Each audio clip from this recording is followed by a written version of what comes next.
Ku bufatanye bwa Caritas ya Diocese ya Byumba na World Vision Rwanda, mushinga Mureke Abana Bansange ku cyumweru tariki ya 31 Werurwe 2024 muri Paruwasi ya Burehe Centrale ya Miyove hahurijwe abana basaga 1000 mu birori byo kwizihiza Pasika y'abana. Ni ibirori byabimburiwe n'igitambo cy'Ukaristiya cyatuwe na Padiri Ashimwe Fiacre ushinzwe iyogezabutumwa ry'abana akabana umunsi w'urubyiruko muri Paruwasi ya Burehe.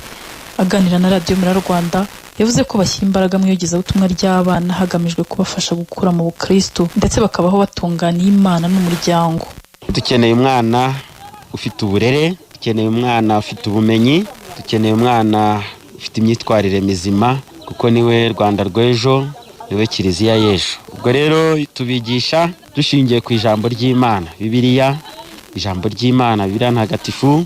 Hari imfashanyigisho dutabo tw'abana tuba dufite hirya no hino ndetse n'ubumenyi busanzwe tuba twarakuye no mu ishuri. Ubwo rero tukaba tubagendana mu buryo bwa roho, tukabigisha no mu buryo bw'umubiri ko bagomba kubaha ababyeyi no kubumvira, ariko kandi tukabatoza n'ibikorwa by'urukundo na hagati yabo bakigishanya. Imbogamizi ni uko ababyeyi bamwe na bamwe hari igihe baba batari babyumva bagatuma abana bose bataza, kandi tuba twifuza ko baza ntibaborohereze bakabajyana wenda mu turimo twa hato na hato bigatuma badasenga nyine uko bikwiye. Indi mbogamizi ni amikoro tuba dusabwa kubanza kwegeranya, tugenda dushishikaza gahoro gahoro mu bwitange kuko nta mbaraga zindi zidasanzwe. Buriya abantu bafite n'amafaranga baba bafite uko bafasha mu bikorwa neza no gushaka bahugura no kugira gute, ariko ibyo ngibyo kubera activite nyinshi n'umubyeyi wenda babazwa byinshi kubera turi mu nyubako ya paruwasi twabaye tubyirengagije dukoresha mu buryo bworoshye. Buriya ababyeyi tubakeneyeho ko abareka abana bakegera abandi, tukaba dusaba rero n'abaterankunga bumva bashyigikira iyogezabutumwa ry'abana kujya babafasha. Ubu twagize amahirwe kuba twatewe inkunga na Caritas mu bufatanye na World Vision, baduha amaji y'abana dushobora guhimbaza Pasika y'abana. Ubwo rero abaterankunga nabo tubabonye byagize. Bamwe mu bana bitabiriye ibirori batangaje ibyiza bakura mu iyogezabutumwa ry'abana, bakaba barashimiye Paruwasi ya Burehe ndetse na Caritas ya Diocese ya Byumba babatekerejeho bakabifuriza Pasika. Kubera ibikorwa byiza nabonye abana bagenda bakora mu iyogezabutumwa ry'abana byarankuriye nyine numva nanjye ngize ishyaka ryo kurijyamo. Hari ugusura abarwayi, gufasha muri Kiliziya, gutegura nko kuririmba, kubyina, ibintu bitandukanye. Mu buzima busanzwe biturinda akavuyo ko mu rugo, nk'iyo ubonye umwanya utagiye ku ishuri utujya guterana n'abandi bana mukagirana ikiganiro mukanasenga. Uyu munsi wamfashije mu byishimo byinshi bya Pasika, twahuye n'ibintu byinshi twishimye, twabyinye, turasenga, mbese twishimiye ko twazukanye na Kristo. Bidufasha kuba twaraje muri korali y'abana tugendana na Yezu Kristo, nawakiriye neza kuko nanjye naje kwishimira Yezu Kristo wazima. Hadashingiye ku idini runaka, Caritas ya Diocese ya Byumba na World Vision bigisha abana indangagaciro za Gikristo, babongerera ubushobozi kugira ngo ubutumwa busheho kugenda neza.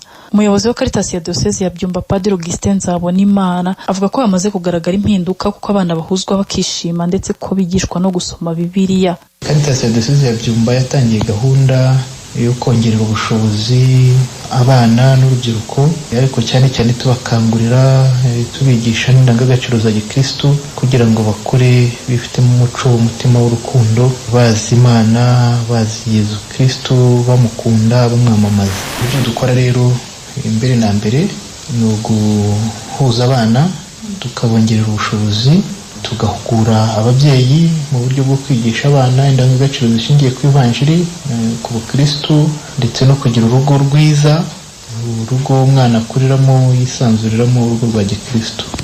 Aho rero ni gahunda dufite.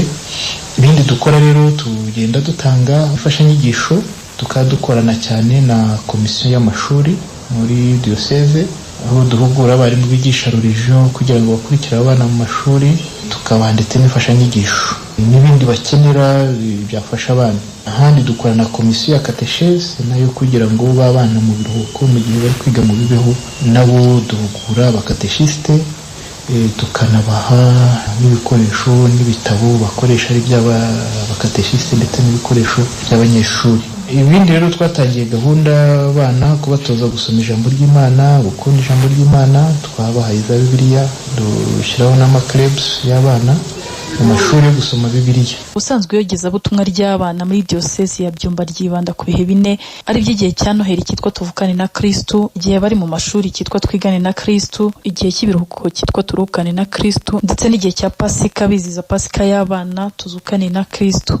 Igikorwa cyo kwifuriza abana Pasika nziza cyateguwe na Paruwasi ya Burehe, giterwa inkunga na Caritas ya Diyosezi ya Byumba ifashijwemo na World Vision Rwanda. Paruwasi Gatolika ya Burehe ifite abana basaga 2,000 bitabira ibikorwa by'iyogezabutumwa ry'abana Enfance Missionnaire, naho mu mushinga Murika Abana Bansange abana basaga 25,000 ku mwaka bahabwa inyigisho z'iyobokamana. Joseline Musabyimana, Radio Mera Rwanda muri Paruwasi ya Burehe Diyosezi ya Byumba.